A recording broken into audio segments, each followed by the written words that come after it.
Bonjour et bienvenue dans Prête-moi ta voix, un podcast où des gens me prêtent leur voix pour que je vous les fasse écouter. Ce prochain épisode est l'épisode numéro 8. Et ça veut peut-être pas dire grand-chose pour vous, mais pour moi c'est clairement un moment important. Pourquoi ? Parce que un jour j'écoutais un podcast que j'aime beaucoup et deux personnes avaient une petite conversation comme ça sur le fait de maintenir des projets, puis de maintenir un peu une idée, et d'y croire et de continuer, même si le succès ou le fait que, par exemple, un podcast soit beaucoup écouté et prenne un petit peu d'ampleur, ça prend du temps. Et apparemment, en moyenne, après 7 épisodes, la plupart des podcasts s'arrêtent. Parce que leurs créateurs se disent que c'est beaucoup de travail et que ça rapporte pas grand-chose, peut-être, j'imagine, ou peut-être que les aspirations sont démesurées par rapport à la réalité. En tout cas, le fait de sortir un 8e épisode, ça veut dire que Prête-moi ta voix a maintenant plus d'épisodes que la moyenne des podcasts qui se sont lancés. Euh, alors, j'essaie pas de me comparer aux autres, mais ça veut juste dire que c'est un projet auquel je crois toujours, auquel je tiens toujours et qui m'apporte toujours beaucoup. Et donc, ça me fait forcément très plaisir de savoir que j'ai passé cette barre un petit peu critique en tout cas. Et je ne l'ai pas fait tout seul, je l'ai fait grâce à mes invités et grâce à vous aussi qui écoutez ce podcast. Et ça me fait très plaisir. Donc voilà, petite tape sur le dos, auto-tape sur le dos aujourd'hui. Mais peut-être que je vais vous parler de l'épisode aussi, parce que c'est sûrement ça qui vous intéresse. Et aujourd'hui, c'est Léa qui m'a rejoint. Léa, c'est une invitée qui est très spéciale pour moi, puisque c'est la première personne que j'interviewe que je ne connais pas du tout. Ni d'Ève, ni d'Adam. Les seuls échanges qu'on avait eus avant, c'était sur Instagram pour s'organiser pour notre rencontre. C'était donc un épisode très particulier pour moi, puisque c'était une sortie de plus de la zone de confort, de rencontrer une personne toute nouvelle. Et je dois dire que j'aurais pas pu demander meilleur invité pour cette étape. Léa, elle a l'habitude de parler de son handicap, qui est le syndrome d'Usher. Elle vous en parlera beaucoup mieux que moi, mais en gros, elle a de la malentendance et de la malvoyance. Et c'est un handicap qui n'est pas forcément visible à première vue quand on la voit, ce qui pose évidemment toutes sortes de problèmes dans la vie quotidienne. Et elle les détaille avec beaucoup de sensibilité, beaucoup d'humour aussi, ce qui fait beaucoup de bien quand on parle de ce genre de sujet. Et c'est une personne qui m'est apparue comme très vivante, très pétillante. Et je trouve que ça montre à quel point, malgré des difficultés quotidiennes, on peut aimer la vie, en tirer quelque chose de bon et faire de son handicap une force vraiment toute particulière. Je remercie énormément Léa pour son témoignage. Je vous propose d'y passer tout de suite. Je vous souhaite une bonne écoute. À tout à l'heure.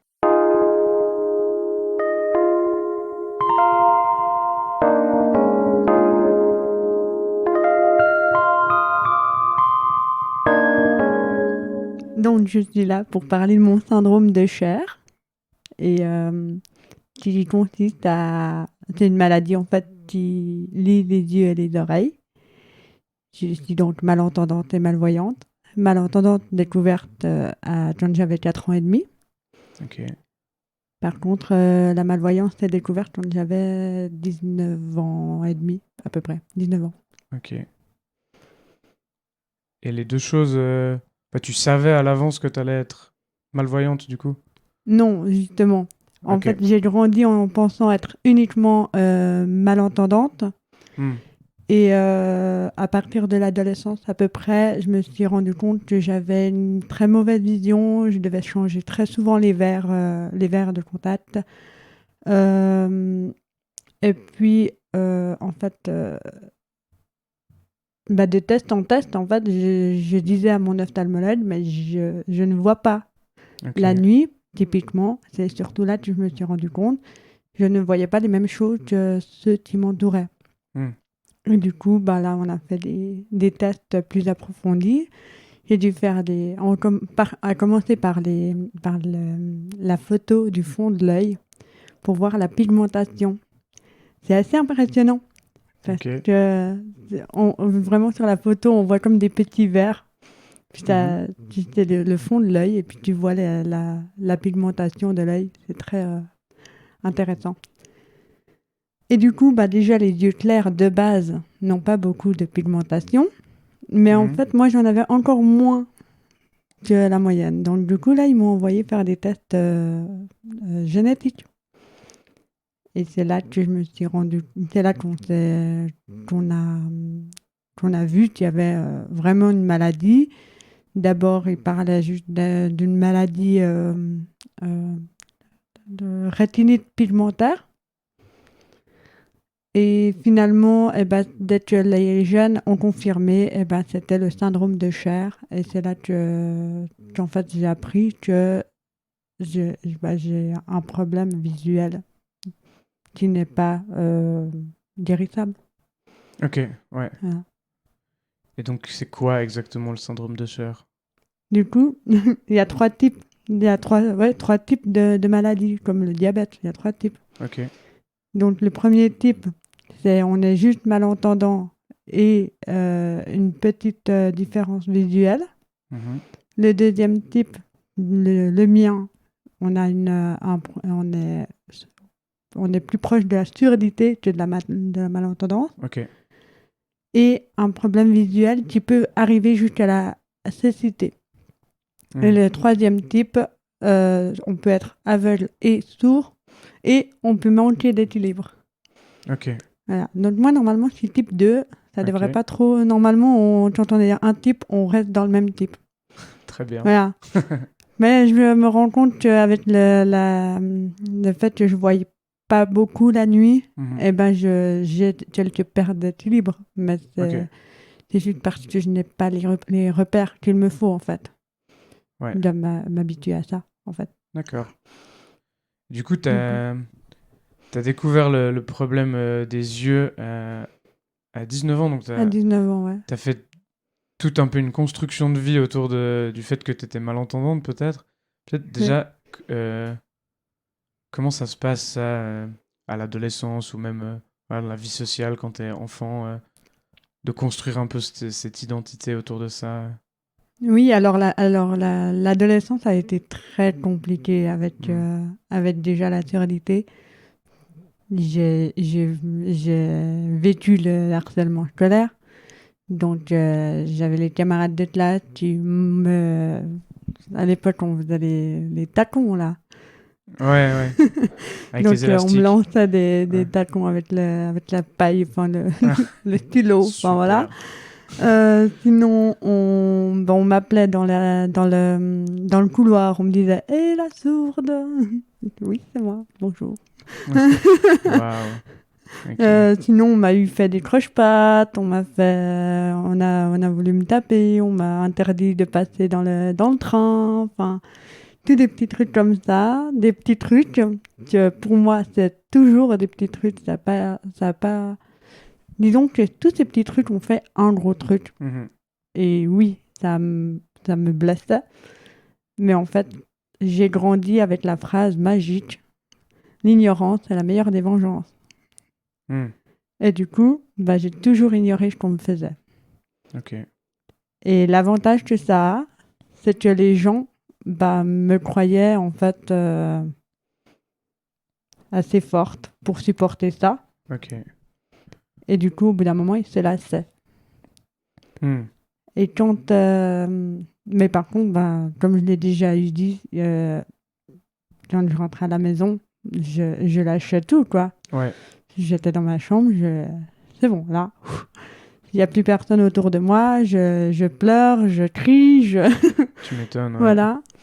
Mais au final, ça fait de moi aujourd'hui la personne vraiment forte que je suis et j'en veux pas à ces personnes. C'est l'adolescence. Mhm.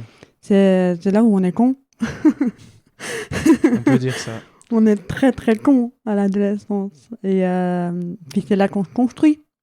Ouais. Donc, en même temps, si j'avais été, disons, chouchoutée, ben, je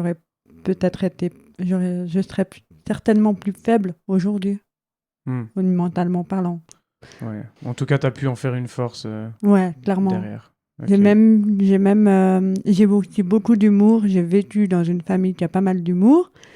Donc, j'ai tendance à me lancer à moi-même des pics. Non, mais la sourde, c'est moi, ici. Arrêtez de faire comme moi, par exemple. Yes. Donc, c'est important l'autodérision. C'est Mhm. très important. Parce que si on se lance nous-mêmes les blagues, les autres, ça leur cloue le bec, en fait. Mhm. Ok. Et donc, tu as eu tout ce parcours avec ce handicap spécifique, du coup, à l'audition. Mhm.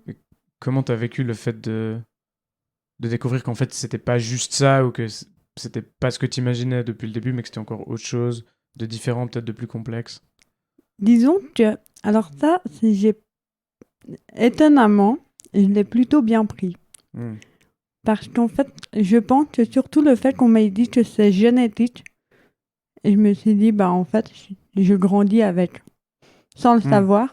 Mais en fait, j'ai littéralement grandi avec ce gène qui abîme mes yeux et mes oreilles. Et je peux rien y faire. Ça fait partie de moi. Ouais. Voilà. Après, ça a été plus dur pour mon père. J'imagine aussi pour ma maman. Mais ma maman est un petit peu moins expressive. Ok. Entre mes parents, mon père est le plus émotif. Du coup, C'est bien, c'est assez rare. Ouais, en général, c'est l'homme Mhm. qui a un mur devant lui. Mais, ouais. Mais en fait, le docteur qui nous a annoncé cette maladie, moi, il m'a juste dit, là, le syndrome de Cher, c'est ça, c'est des gènes de papa-maman qui se sont mis ensemble. Les deux gènes étaient abîmés. Et puis ça crée ce syndrome. Ok. Voilà. Et après, il m'a dit les éléments auxquels je devais faire attention. Comme je dois faire attention à la fumée, quel que soit le type de la fumée. Donc, je Ok. dois ne pas fumer et je dois même éviter genre le feu. Ok. La fumée du feu, parce que on a souvent mal aux yeux Ouais. quand on a. Moi, ça m'attaque la rétine. Et déjà Ah, ok, qu'elle est toute waouh. fine, et ça Ok. ronge ma rétine en fait. Du coup, il m'a dit de faire attention au feu, à la fumée en général et puis aux rayons de soleil, les rayons Hmm. UV en général. Ouais. Donc, j'y essaye de faire le plus attention possible. Ouais, super pratique. Mais il y a des fois, j'ai pas mes lunettes à soleil avec moi. Mhm. Il y a des fois, j'ai envie de fumer une cigarette. Mhm. Et surtout, j'aime passer les étés au bord d'un feu. Donc, Mhm. on n'a qu'une vie.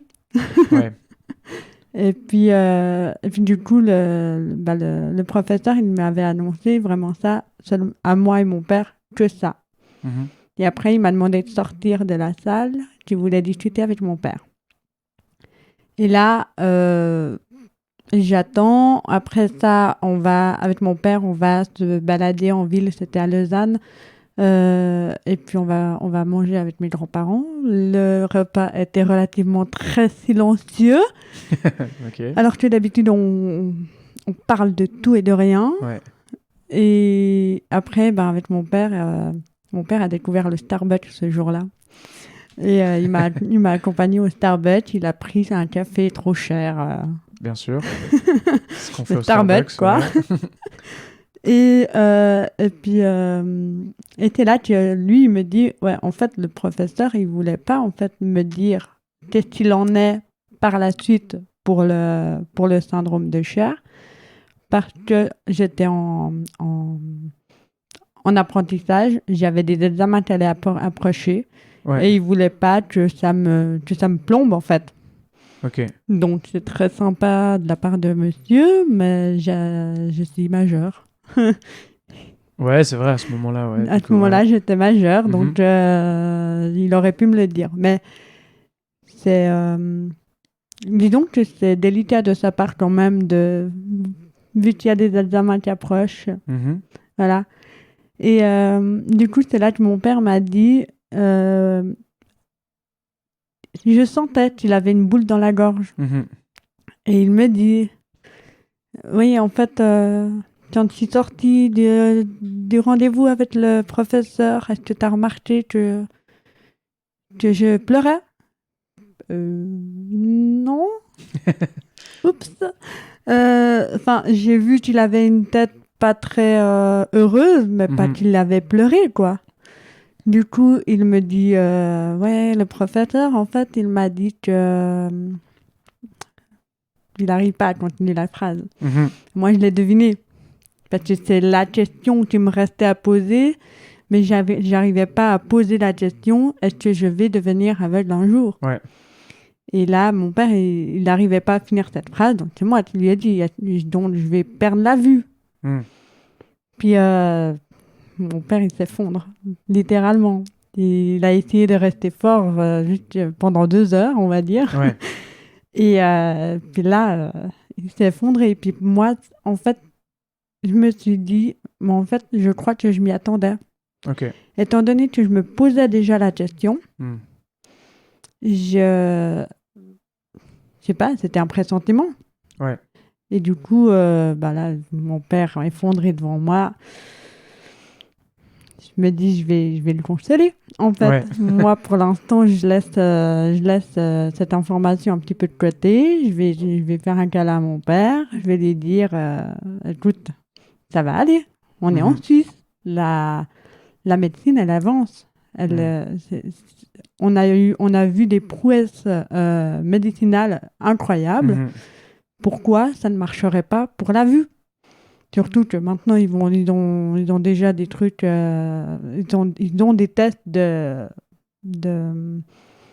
greffe d'œil, Ok. même robotique. Enfin, après, je suis pas très pour d'avoir des yeux robotiques, mais, Ouais. mais on verra ce que ça donne, quoi. Enfin, il y aura peut-être une solution, et puis s'il n'y en a pas, bah, ça sera des solutions pour les prochains. Mais Ouais. en attendant, bah là, on m'estime que je perde la vue dans 30-40 ans. Ok. J'ai 26 ans. Ouais. Donc ça fera à 55-60 ans, quoi. Ouais. Enfin, Faut déjà y arriver. ouais, faut déjà y arriver, effectivement. Et au pire, bah, je serai une Ouais. vieille grand-mère aveugle. C'est pas grave. Bon, là, je Mhm. viens d'insulter ceux qui ont 60 ans, du coup. Mais ça m'inquiète pas trop. Ok. Enfin, surtout que on m'a dit 30-40 ans quand j'avais 19 ans.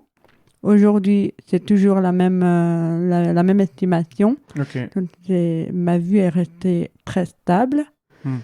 Et le seul moment où c'est pas stable, c'est la nuit. Parce que la nuit, à la base, j'avais juste un champ de vision très restreint. Ok. Et maintenant, en fait, je ne vois plus que les champs lumineux.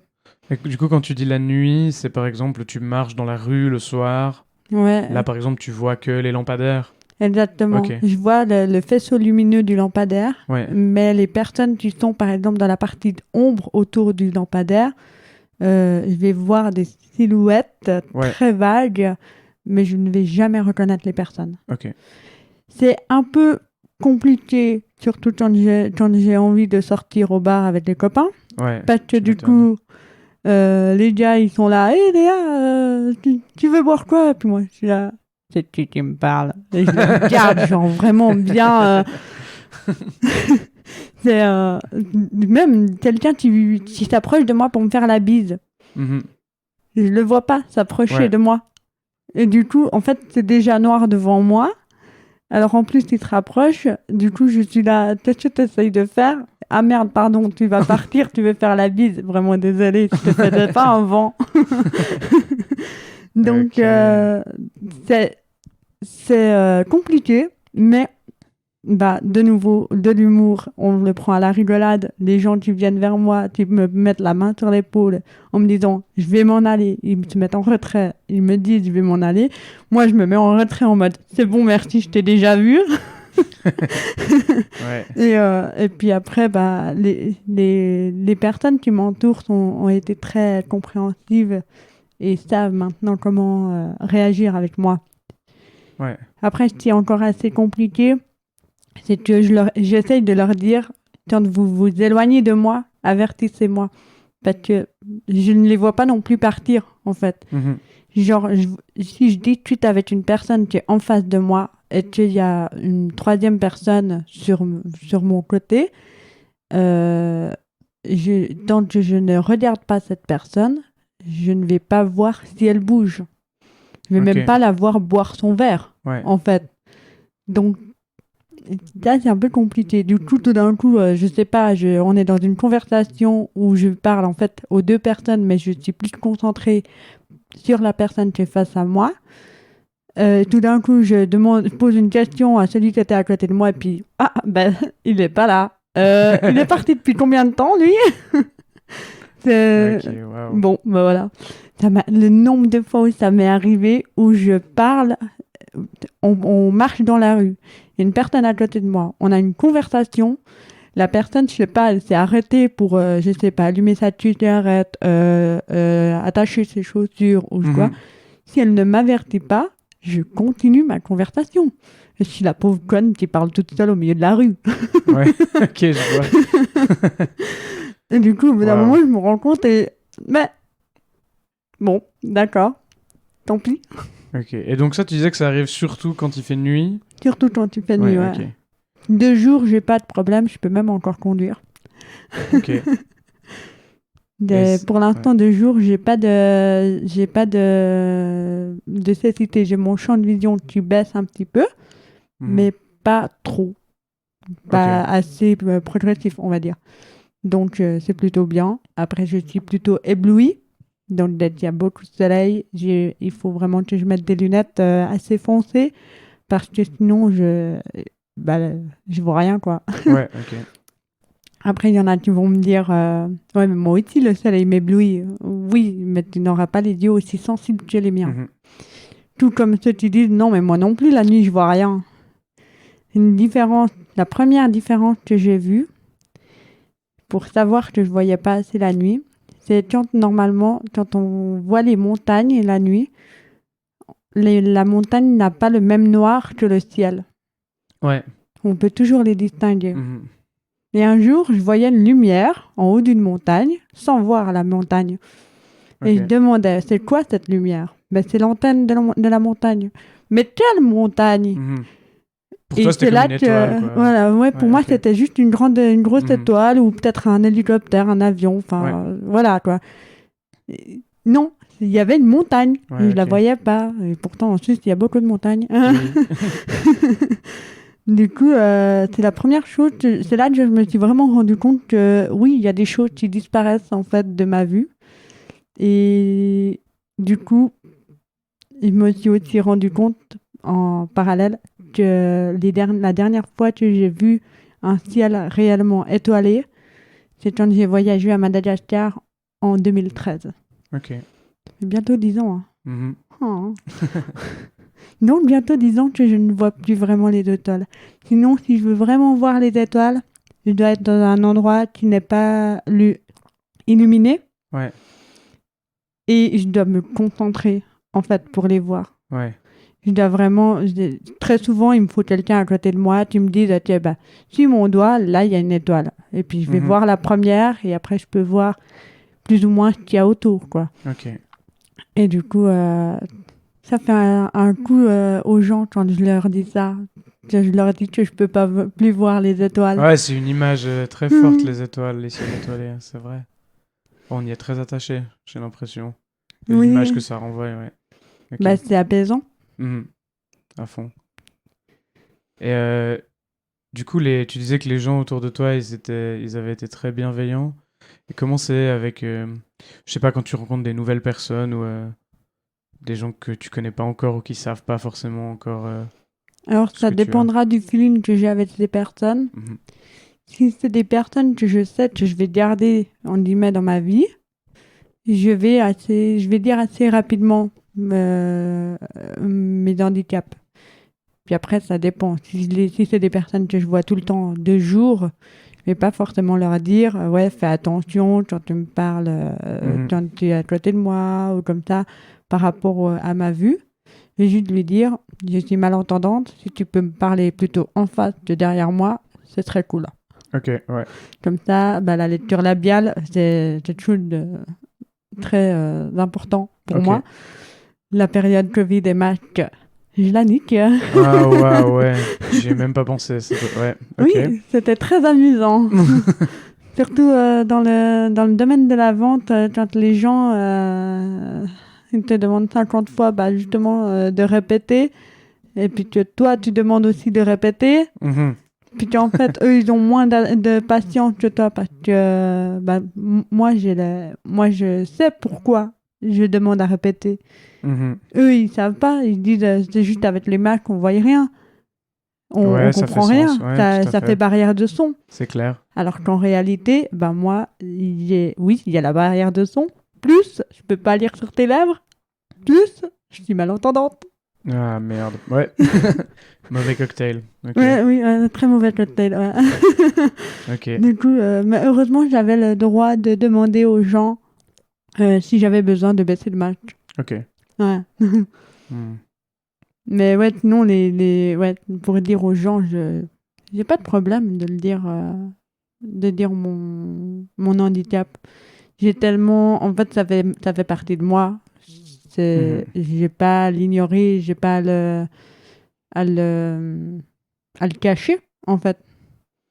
J'ai toujours voulu, par exemple, les appareils auditifs, j'ai toujours cherché à les avoir d'une couleur assez voyante. Ouais. Genre, la dernière paire, elles étaient bleues. Celles d'avant, elles étaient violettes. Donc, à chaque fois, j'ai eu les couleurs que je pouvais. Seulement, dès que tu es adulte, ils font des appareils à la couleur de tes cheveux. Donc, maintenant, j'ai des appareils qui s'appellent champagne. Ok. Mais après, par exemple, avec les clients, je leur dis pas. Enfin, de toute façon, moi, je suis fleuriste. Ils me prennent un bouquet, ils me le posent sur le comptoir. Je demande le prix et on fait l'échange et puis point barre, quoi. Après, si c'est quelqu'un qui va me demander une commande, disons, plus conséquente, qui va me demander des détails sur sa commande et que je ne le comprends pas, là, je vais lui dire, est-ce que vous pouvez parler plus fort, plus distinctement, parce que je suis malentendante. Alors, les 3/4 des gens, ils ne te croient pas. Hein. Ils disent, c'est bon, hein, je parle pas si mal. Ils se sont agressés. Ouais, c'est un peu ça, ouais. Et du coup, depuis les Macs, j'ai un badge qui dit, avec le style de l'oreille barrée, là. Ouais. Et ça dit, merci de bien parler distinctement en face de moi. Puis en fait, c'est con, c'est un petit badge, mais du moment que je leur dis je suis malentendante et que j'ai pas le badge, ils me croient pas. Ok. Mais si j'ai le badge, ils me croient. Donc en fait, il faut avoir une étiquette. Ah. C'est tellement con.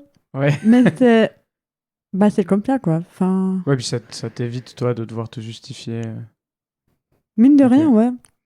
Le fait d'avoir ce badge, ça simplifie. Ça simplifie. Je trouve ça absurde, mais ça simplifie le fait que j'ai pas besoin de leur dire non, mais je suis vraiment sourde. Tu veux voir mon appareil, peut-être? Là, quand je leur dis je suis sourde, ils regardent mon badge. Ah ouais, effectivement. Ok. En même temps, mon badge, il est pas sur mon oreille, mais... Ouais. Bref. Mais du coup, de ce que je comprends de ce que tu dis, c'est que toi, t'as intérêt à ce que ton handicap il soit relativement visible en soi, parce que les gens puissent se rendre compte. C'est ça, c'est que si le handicap est invisible, les gens pensent que tu mens. Ou que tu fais du cinéma. Parce que, après, c'est vrai que la surdité, elle est peut-être pas assez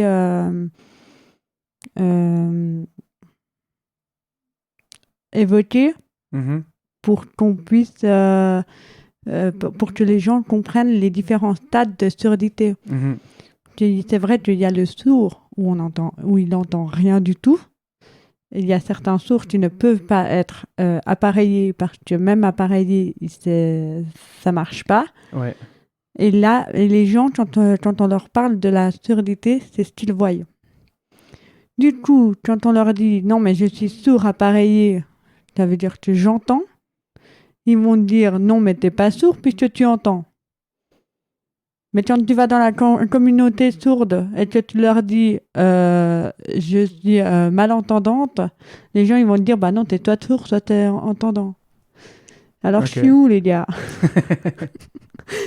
Mais c'est vrai que comme la malvoyance, du moment que j'ai pas, si à une soirée j'ai pas la canne blanche pour me déplacer, les gens me croient pas si je leur dis je t'ai pas vu. Ok. Je t'ai pas vu parce que je suis malvoyante. Non, si j'ai la canne blanche, tout de suite, la personne, elle voit pas bien. Ouais. Et pourtant, la malvoyance, justement, on n'en entend pas beaucoup parler, mais pourtant, on sait qu'il y a les aveugles, les malvoyants et les voyants. Mais c'est vrai ce que tu dis, les gens... moi, je me projette un petit peu, mais quand tu vois quelqu'un avec une canne, effectivement, tu fais hyper attention... Puis c'est vraiment un signe de... Ouais, c'est vraiment un signe qu'il faut porter une attention particulière à cette personne, en fait. Ouais, c'est ça. Mais même quand tu vois... à Lausanne, je crois qu'on voit pas mal de personnes avec les cannes se balader. Oui. Et dès que tu vois quelqu'un s'arrêter au bord de la route, en tant que personne voyante, tu vas tout de suite être attiré par ta canne. Tu vas te dire, si elle traverse, je vais l'aider. Parce que si elle traverse et qu'il ne faut pas, j'ai envie de la retenir. Ouais. Déjà, rien que ça, dans notre tête, ça va déjà être alarmant, en fait. L'automne dernier, j'ai été pour la première fois en boîte de nuit depuis que je suis malvoyante. Et je me suis dit, il fallait que j'essaye. Ouais. Et du coup, j'ai pris la canne blanche avec moi pour pouvoir, parce que c'est une boîte de nuit où il y a des escaliers, des rampes, enfin, voilà. Et du coup, mon double, c'était Halloween. Et du coup, en fait, les agents de sécurité à l'entrée, ils ont essayé de me faire enlever ma canne blanche parce qu'ils croyaient que ça faisait partie du costume, alors que j'étais seulement maquillée. Et en fait, ils avaient peur que je frappe des gens avec ma canne, en fait. Ah, ils voulaient te la confisquer comme si c'était une arme. Ça reste un bâton blanc, on dit même. Oui. Et du coup, ils avaient peur que je fasse du mal aux gens. Puis j'ai dû leur répéter au moins, je sais pas, 4-5 fois, leur dire, non, mais j'ai un problème visuel, je ne vois pas bien. Genre là, je te vois, mais je vois pas ton visage. Et j'avais ma sœur à côté de moi qui était en train de s'énerver en disant « Ouais, mais vous comprenez pas, ma sœur, elle est à moitié aveugle !» Voilà. Et moi, j'essayais de trouver un moyen de comment leur faire comprendre qu'il faut que je garde cette canne avec moi. Et c'est mon copain qui, de sa voix plus menaçante, en guillemets, plus forte, leur a dit « Cette demoiselle ne voit pas. Cette canne l'aide à se déplacer. Elle a besoin de sa canne. » Genre, vraiment, il leur a parlé, mais comme si c'était des teubés, quoi. Ouais. Et du coup, et du coup, là, ils ont dit, ah ouais, ok, bon, vous faites attention, mais au moindre problème, on vous sort. T'inquiète, t'auras pas de problème. Si t'as un problème, c'est quelqu'un qui est bourré et qui shoot ma canne, quoi. Ouais. Enfin, voilà. C'est pas toi qui va poser des problèmes, normalement. Ouais. Normalement. Du coup, voilà. Du coup, j'ai pu enfin rentrer dans cette boîte de nuit quand même. Mais j'ai pas gardé, j'ai 2 cannes blanches. J'ai une courte qui avertit juste que je ne vois pas assez, mais elle me sert à rien au niveau du guidage. Ouais. Et puis, j'ai la canne longue qui frotte par terre pour voir justement où sont les marches, les rampes, pour voir comment est l'état du sol, en fait.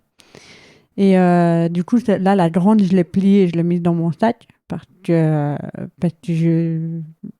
pour gagner la confiance des agents de sécurité, en fait. Du coup, j'ai gardé que la petite. Mais elle a été utile dans le sens que les gens me voyaient arriver avec cette petite canne et du coup, ils s'écartaient. Ouais. C'est ça qui est génial avec la canne blanche, c'est que je suis Moïse. Mm. Je suis Moïse dans la foule. J'écarte la foule. J'adore. J'aime bien cette image. Mais ouais, c'est assez impressionnant comme les... Ben, en fait, je pense que ces agents de sécurité aussi, ils n'ont pas forcément l'habitude de voir des aveugles se déplacer en boîte de nuit. C'est rare de voir des personnes malvoyantes ou aveugles dans des lieux publics, en fait. Ouais. Je veux dire, même si tu vas, je sais pas, au Paléo ou dans des festivals comme ça, il n'y a pas beaucoup de monde. Mais alors justement, comment c'était après, une fois que tu étais dans la boîte de nuit Une fois, comme expérience? après, je bougeais pas beaucoup parce que j'avais pas envie de shooter les pieds de tout le monde. Mais je restais dans un coin, on était dans notre coin, on buvait des verres et puis on dansait un petit peu. Et puis voilà. Mais après, ouais, les gens, dès que tu vois quand on se déplaçait pour aller dehors pour fumer, par exemple, les gens voyaient que j'avais la canne, ils s'écartaient. Donc, il n'y avait pas de souci. Après, par rapport à ce que je voyais les faisceaux lumineux partout, mais les visages des personnes, je les voyais pas. Je voyais les petits dômes de tête par rapport à la lumière. Et puis c'est tout. Mais par contre, le sol, c'était noir. Donc, je vois rien. Là, je savais plus ou moins où est-ce que les escaliers étaient parce que il y a les barrières en général. Et du coup, tu peux anticiper un peu. Mais sinon, j'avais ma sœur ou mon copain qui me disait attention, là, il y a des escaliers. Ou bien, souvent, il me prenait par le bras ou par la main. Et puis, chaque fois qu'il y avait quelque chose, il me serrait la main, en fait. C'est un geste qu'on fait assez facilement. Attention, je te serre. Ouais, tu comprends, même sans mots. Ouais, c'est vite, on comprend vite le truc, quoi. Ou bien quand il y a quelqu'un qui passe et puis que cette personne ne nous a pas forcément vu tellement elle a bu, aussi, il me tire sur le côté et puis voilà. Mais après, en fait, je suis obligée déjà d'être en confiance avec les personnes qui m'accompagnent pour être sûre que je les suis. Je suis leur petit chien. Il y a eu une période où j'avais peur d'être le boulet de la soirée. Et là-dessus, j'ai fait un gros travail là-dessus. Au début, j'avais pas la canne blanche, par exemple. Et du coup, à chaque fois que j'allais en soirée, je disais aux gens si tu as quelqu'un, tu peux me donner le bras. J'ai besoin d'un guide d'aveugle, s'il vous plaît. Et c'était ma petite phrase d'humour dans la soirée, dès qu'on sortait d'un bar. Guide d'aveugle, s'il vous plaît. Et du coup, et là, c'était les soirées où j'avais un peu de la peine parce que j'étais obligée de tout le temps faire attention si quelqu'un s'éloignait de moi. Et je n'osais pas forcément leur demander de faire attention à moi parce que déjà, tu devais me guider chaque fois qu'on se déplaçait. Ouais. Je me disais, faut que je mette un peu de mien aussi. Et en fait, à partir du moment où j'ai demandé à la Fondation des aveugles d'avoir la canne, j'ai eu un instructeur pour savoir comment l'utiliser. Et là, il me disait, mais je vais jamais l'utiliser parce que c'est quand même un accessoire supplémentaire. Il faut la sortir, il faut la déplier et après, il faut l'assumer. Ouais. Et puis en fait, finalement, je l'ai sorti 2-3 fois en ville pour voir comment ça se passe. Et j'ai adoré. Parce que justement, je n'ai plus à dire « Attention, j'arrive !» Pardon, j'aimerais passer. Non, là, je passe et les gens s'écartent. Et du coup, je me suis dit, j'ai plus à me justifier. Ça m'enlève un poids parce que les gens me voient et j'ai pas besoin de faire attention et à mes pieds et à mon entourage. J'ai juste à faire... j'ai juste en fait, à kiffer ma vie, à regarder partout où je veux, sauf mes pieds, sauf les gens. Et puis, c'est plus facile pour me déplacer. Et en plus, par exemple, mon copain qui m'accompagnait pratiquement partout, lui, ça l'a soulagé aussi parce que justement, si tout d'un coup il veut aller fumer, il va juste me dire je vais fumer. Et puis après, il sait qu'il peut me laisser là où je suis. Que si j'ai besoin d'aller aux toilettes, il n'est pas obligé de m'accompagner jusqu'aux toilettes. Ouais. Si je veux aller chercher un verre, il n'est pas obligé de m'accompagner le chercher. Et même quand on passe d'un bar à l'autre, s'il est dans une conversation avec quelqu'un, il peut continuer sa conversation sans trop se soucier de moi. Ouais. Et ça lui soulage d'un poids aussi, en fait. Et dès que j'ai appris ça, moi, ça me soulageait déjà. Et en plus, lui, ça le soulage aussi. Mais alors, gardons cette canne. Elle sauve tout le monde, en fait. Mais c'est hyper intéressant, du coup, comme tu disais, il faut l'assumer. Peut-être que la première fois, on va se dire, ah, mais tout le monde va me regarder, en fait. Ouais, c'est ça. Mais derrière, on n'a pas très envie d'attirer le regard au début. Mais derrière, tu gagnes de l'autonomie, en fait. Ouais. Vraiment. Mais c'est ça. Donc c'est valorisant quand même un petit peu. Complètement. Mais c'est ça, c'est qu'au début, on se dit, mais il y a tout le monde qui va me regarder, j'ai pas très envie d'attirer le regard, j'ai pas envie qu'on me voie comme un ovni. Enfin, déjà que j'ai en fait grandi dans cette... comme une personne différente, je me sentais pas normale. Je me disais, cette canne, en fait, ça prouve que je suis pas normale, quoi. Ouais. Et en fait, finalement, j'assume que je suis pas normale, que j'ai des pathologies qui envahissent mes yeux et mes oreilles, et qu'il faut que je le montre, en fait, tout simplement.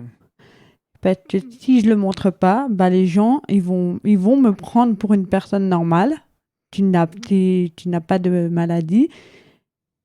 Et c'est moi qui vais me retrouver comme la conne de l'histoire parce que je vais... parce que les personnes vont me dire « mais tu me comprends pas ». Tu vas pas correspondre aux attentes, quoi. Ouais, c'est ça. Ils vont attendre trop de moi alors que je ne peux pas faire. Ouais. Dans le milieu du travail, c'est quelque chose que j'ai dû accepter aussi, c'est que je suis lente.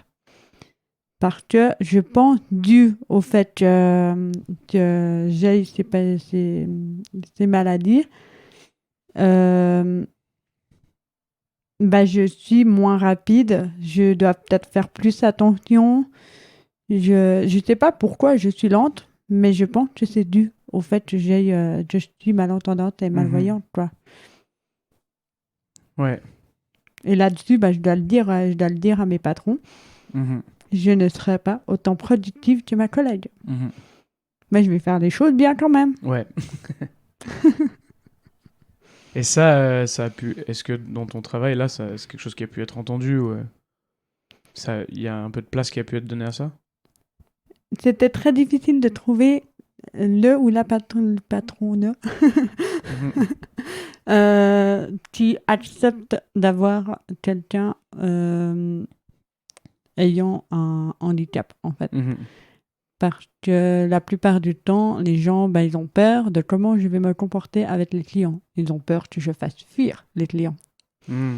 Parce que si le client, il n'est pas patient et puis il dit « ah, mais elle comprend rien », il va jamais revenir. Mais en fait, j'ai quand même donné mes atouts. J'ai dit comme quoi mon métier, je le connais. Je le fais très bien. J'ai quand même réussi mon CFC, donc ça veut quand même dire que je suis douée dans mon métier. Et sinon, je leur dis que j'ai beau être lente et peut-être plus... je vais peut-être faire des ventes moins rapides avec les clients, mais je suis capable, en fait. Ouais. Et si vous me donnez pas ce travail, en fait, vous allez me freiner dans mon développement. Parce que si je ne travaille pas, je fais quoi? Et ben dans ce cas, je dois trouver quelque chose, on guillemets, plus adapté à moi. Mais qu'est-ce qui est adapté à moi? Bah, selon beaucoup de personnes, les personnes aveugles et malvoyantes, elles sont derrière un ordinateur. Ok. Mais pour l'instant, j'ai suffisamment de vue pour ne pas être derrière un ordinateur. L'informatique, c'est ce qui est le plus facile à adapter aux personnes aveugles. Ok. Et avec des claviers spéciaux et des outils spéciaux. Ouais, bah en fait, on peut faire la lecture de l'écran. Ouais, ok. Et du coup, c'est ce qui est plus facile à adapter. Sinon, ça va être des métiers qui se font à la chaîne, qu'il n'y a pas besoin de voir pour pouvoir le faire. Ou il y a pas mal de physiothérapeutes qui sont aveugles aussi. Ok. Enfin, pas mal d'aveugles qui sont physiothérapeutes plutôt. D'accord. Mais sinon, dans la surdité, on va aller dans les métiers d'usine qui se font aussi à la chaîne, où on n'a pas forcément d'écouter pour faire ce qu'on a à faire. Ou alors, ça va être souvent aussi derrière l'ordinateur, parce que tu lis et puis t'écris, et puis voilà. Mais après, ça dépend du niveau de ta surdité, parce qu'il y a beaucoup de sourds qui sont illettrés. Parce que si tu es sourd, tu n'entends pas les sons. Ouais. Et si tu n'entends pas les sons, tu ne sais pas comment les écrire. Et du coup, c'est compliqué.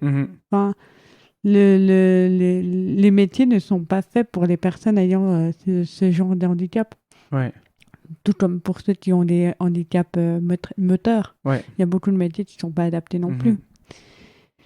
Mais du coup, pour l'instant, je suis une personne suffisamment valide pour pratiquer mon métier. Et puis, j'ai trouvé une patronne qui est très compréhensive. Et elle est... Au début, c'était tendu parce que elle disait, on va essayer. Et finalement, ça démarrait plutôt bien. Mais en fait, le problème qu'il y a eu, c'est qu'elle avait une entreprise qui était encore en train de grandir, encore en construction. Et du coup, il y avait tout plein de changements. Et moi, à chaque fois que je devais travailler sur quelque chose en particulier, je devais me réadapter ensuite parce que, justement, si je suis plus lente, je suis aussi plus lente à l'adaptation. Pourtant, je m'adapte facilement. Mais si on me dit il faut faire ça comme ça, je vais peut-être mettre un peu plus de temps à intégrer cette routine qu'une autre personne. Puis du coup, après, il fallait changer parce qu'il y avait des nouveaux trucs par rapport à l'entreprise. C'est là que ça me ralentissait dans mon développement, en fait. Ouais. Mais finalement, on a réussi à trouver un bon terrain d'entente. Et puis maintenant, ça se passe plutôt bien. Après, chaque travail assez négatif. Bien sûr. Mais non, ça se passe plutôt bien. Et puis, il paraît qu'elle n'est pas prête de me voir partir. Trop cool. Donc, après, je sais que le métier de fleuriste, je ne vais pas pouvoir le pratiquer toute ma vie. Parce que de toute façon, il y a un moment donné où ma vue va sûrement trop baisser pour pouvoir peut-être par rapport aux formes ou par rapport aux couleurs. C'est quelque chose que je ne sais pas encore si c'est... Comme ça dépend de chaque personne. Je pourrais par exemple perdre d'abord la notion des couleurs ou la notion des formes, ou alors encore il y a certains malvoyants qui ont des taches qui apparaissent dans les yeux et du coup ils ne voient pas forcément ce qu'ils doivent voir en fait. Et là, je ne sais pas du tout comment ça va évoluer, en fait. Ouais. Et du coup, là, je fais une formation de kinésiologue pour Ok. pouvoir me rediriger après. Ok. En fait, c'est maintenant que j'ai envie d'apprendre, c'est pas plus tard. Ouais. C'est pas quand j'aurai 40 ans que j'aurai envie de faire une autre formation par Ouais, rapport. ouais. Voilà. Et ça, je l'ai averti, j'ai dit à ma patronne, je lui ai dit, écoute, je vais commencer une formation Mhm. parce que de toute façon, je vais pas pouvoir être fleuriste toute ma vie. Mhm. Puis une des premières choses qu'elle m'a dit, mais c'est, est-ce que tu vas rester avec nous? Oui, pour l'instant, c'est Oui. prévu, surtout que je dois payer Je mes ne vous quitte cours. pas. Donc, c'est très bien que je reste ici. Ouais. Mais je vais juste devoir te demander, en fait, du temps pour mes cours. Mhm. Donc, baisser mon taux et comme ça, je peux Mhm. suivre mes cours tout en étant au travail, quoi. Ok, trop bien. Ouais, c'est génial. On a beaucoup parlé de tout ce que, enfin, de tout ce qui était freiné ou ce qui était difficile peut-être par rapport à ton handicap, mais est-ce que ce handicap, ça t'a apporté des choses aussi? Oui, beaucoup de choses. Ok. Déjà, ça m'a apporté les vrais amis et la bienveillance. Hmm. Parce que tu fais vite le tri. Parce que dès que tu dis aux gens que tu as des handicaps invisibles, il y en a qui prennent peur. Ok. Ou il y en a qui ne savent pas comment se comporter juste. Mhm. Et du coup, là, tu fais très vite le tri. Après, ça m'a apporté une force mentale. Quand les gens ils me disent ah t'es trop forte, je les regarde en levant les yeux parce que je trouve que non, je ne suis pas forte, mais faut bien avouer qu'il y a des personnes qui sont beaucoup plus négatives que moi et qui se laisseraient aller après avoir eu des diagnostics Mhm. n'importe quel type. Donc oui, je suis une personne forte, je suis une personne très positive aussi, mais et puis j'ai une famille qui, heureusement, est très soudée. Mhm. Et c'est surtout grâce à ma famille que j'ai pu évoluer, en fait. Mhm. Fait que j'ai eu beaucoup de soutien et j'ai eu aussi beaucoup de soutien à l'école où l'école n'a pas été l'endroit le plus négatif parce que les profs, déjà, évidemment, ils portaient une attention un peu plus particulière, Mhm. mais ils ne me chouchoutaient pas non plus. Ils me demandaient, ils s'assuraient que j'avais compris les cours, mais si je faisais une connerie comme n'importe quel autre élève, j'étais Mhm. punie la même chose. Ouais. Donc ça a apporté un peu de jalousie auprès des élèves parce que quand t'es gamin, tu comprends pas où est la différence. Ouais. Ou alors quand il n'y en a pas. Donc Ok. voilà. Mais j'ai aussi eu une aide de l'école des sourds Mhm. qui venait dans ma classe pour m'accompagner quand j'avais besoin Ok. d'aide. Et puis après, j'ai eu la logopédie aussi. Mhm. C'est grâce à la logopédie que j'ai ma parfaite élocution du jour. Exact. Elle n'est pas parfaite, mais Bon, on comprend c'est... très bien, hein. Voilà. Il paraît que j'ai pas beaucoup le... Enfin, j'ai l'accent des sourds, comme on dit, mais pas trop prononcé non plus. Ok. J'imagine que Donc, les appareils, ça a beaucoup aidé pour ça aussi, non? oui, aussi. Après, ça... J'ai envie de dire que c'est pas forcément les appareils. Ok. Parce que je connais des sourds qui ne sont pas appareillés et qui ont une élocution quasi parfaite. Ok. Et c'est impressionnant. Franchement, Hmm. c'est très impressionnant.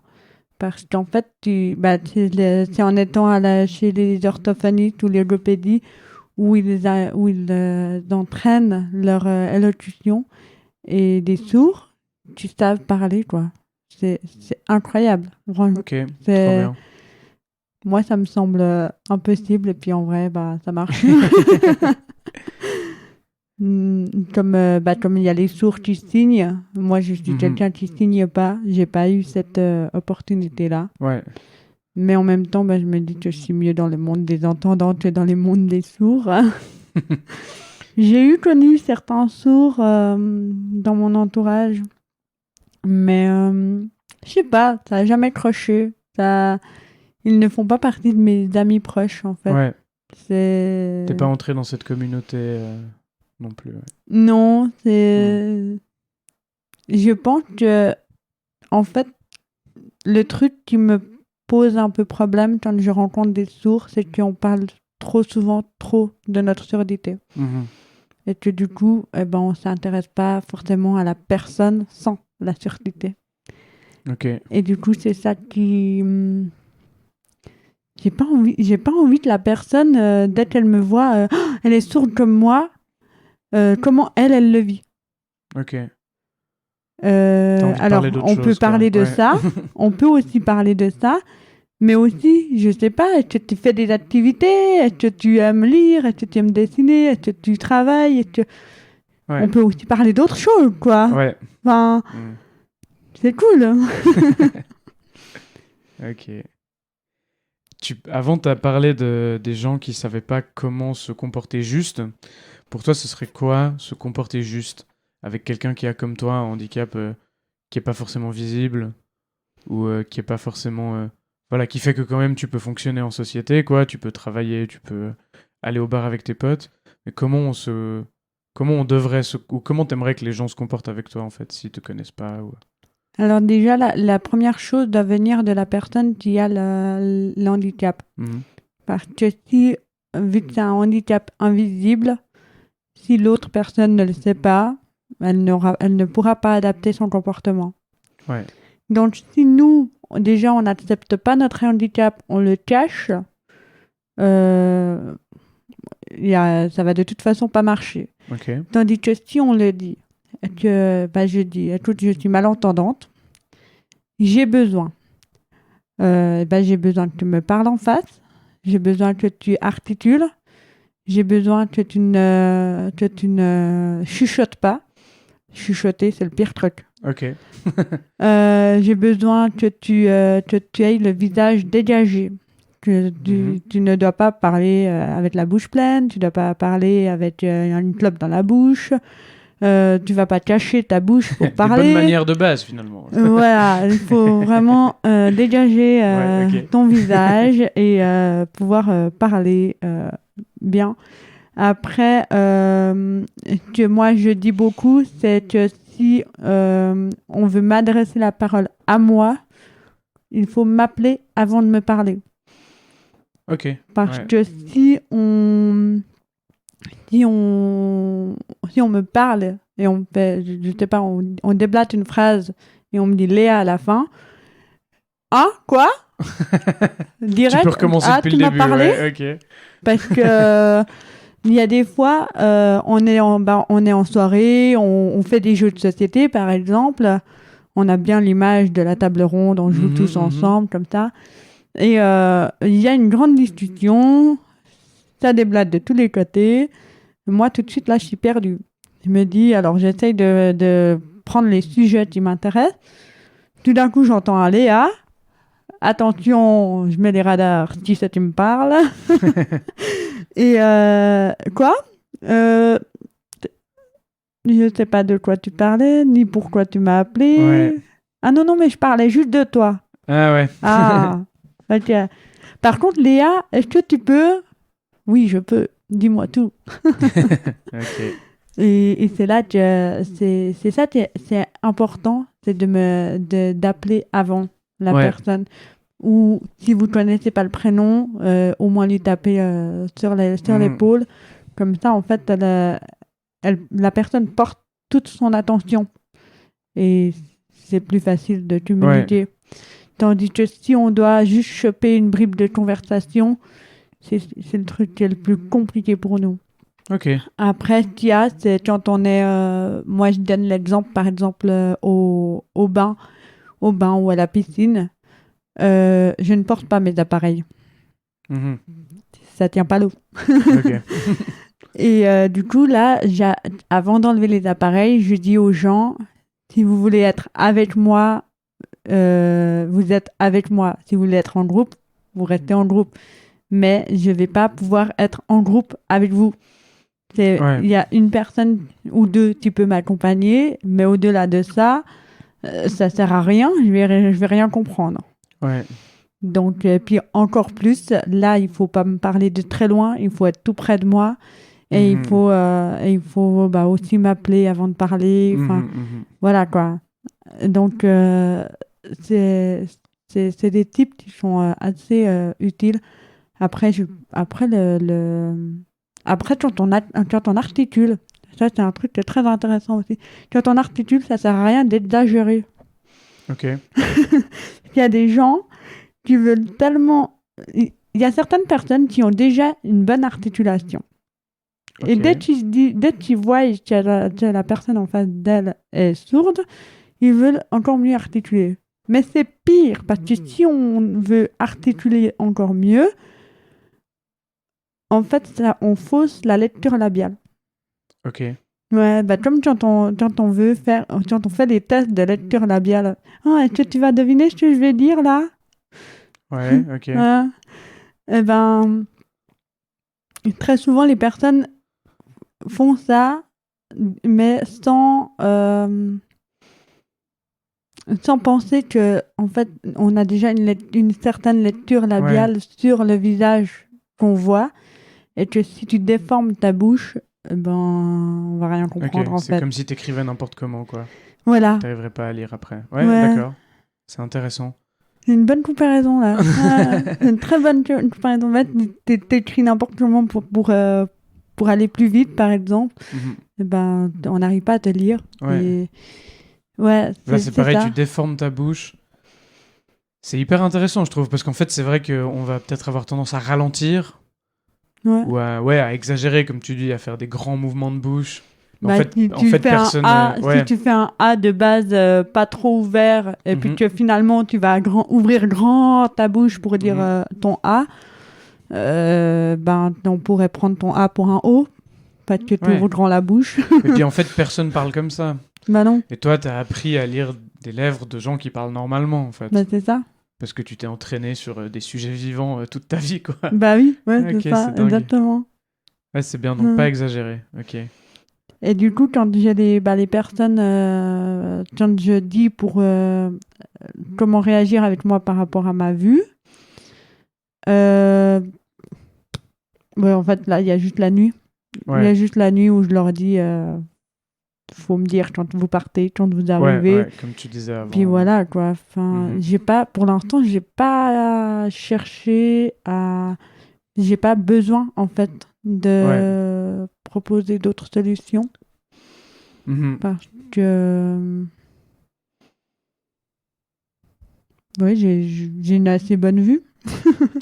Et du coup, est-ce que si tu vois que la personne a un handicap mais qu'elle n'en a pas parlé, est-ce que c'est ok de poser la question de comment tu peux t'adapter ou il faut à ton avis attendre que ça vienne de cette personne? Alors moi, personnellement, j'aime quand on me pose la question. Ouais.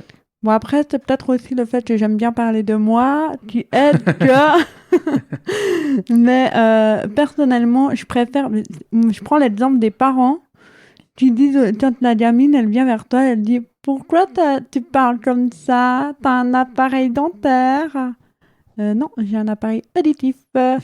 Et très souvent, les parents, ils retirent leurs enfants en disant « Ah, faut pas dire ça. » Au contraire, laissez les enfants poser ces questions. Parce que c'est là qu'ils ont leur curiosité. Et si je peux, déjà, la gamine de 8 ans, je lui dis écoute, j'ai un appareil auditif. Ce qui fait, j'entends pas les sons comme toi. Et du coup, comme je les entends pas comme toi, je les produis pas de la même manière non plus. Et au moins, là, la gamine, elle peut grandir en ayant cette connaissance. Et après, par la suite, elle peut peut-être rencontrer d'autres personnes. Puis elle peut se dire, cette personne a justement l'accent du sourd. Elle zozote un peu, elle parle un peu du nez. C'est ce qui est souvent repérable. Et puis là, elle saura que cette personne n'entend pas comme il faut. Ouais. Et pour moi, poser des questions, il faut. Ok. La curiosité est une des meilleures maladies. Mhm. Ok, mais c'est bien du coup, donc c'est se dire que c'est ok de demander, Oui, et puis ensuite de simplement écouter ce que la personne te demande, de comment c'est toi ça. tu peux te comporter pour, C'est ouais, ça. pour lui faciliter la vie un petit peu. Après, il y a des personnes qui n'aiment pas parler de leur handicap. Ouais. Mais dans le cas, s'ils posent la question, écoute, qu'est-ce que tu préfères que je fasse? Et puis la personne, elle veut juste pas en parler. Mhm. Elle va dire, elle va soit ignorer ta question, soit passer à autre chose, soit elle va dire, écoute, j'ai pas envie d'en parler. Puis Ouais. voilà. Mais je pense que c'est plus important de poser la question au risque d'avoir un refus plutôt que d'ignorer et puis que ça marche pas, que la Ouais. discussion ne passe pas. Ouais, Et ou de puis, risquer d'avoir un mauvais comportement, ou ouais, de voilà, faire quelque chose de blessant. Ouais. c'est ça. Ok. Trop bien. J'ai une dernière question à te poser. Je termine tous mes épisodes avec la même question, parce que j'aime bien essayer de les terminer sur une note positive. Mhm. Aujourd'hui, c'est temps. Est-ce que tu peux me raconter qu'est-ce qui te fait sourire? Qu'est-ce qui me fait sourire? Mhm. Le beau temps. Même si ça brûle la rétine. Ouais, c'est ça. Non, oui, oui, déjà le beau temps, le temps du printemps, c'est bien. Mais ce qui me fait beaucoup de bien en ce moment, c'est d'avoir un entourage très bienveillant. Mhm. Et je choisis mes amis sur ce qui peut m'apporter. Et ceux qui m'apportent rien et qui sont négatifs, eh ben, je les laisse couler, quoi. C'est très important d'avoir un bon entourage. Trop bien. Je te propose qu'on s'arrête là-dessus, du coup. Merci beaucoup. C'était Mais de rien. vraiment, Merci à toi. c'était vraiment tout changé. Beaucoup aimé cette discussion.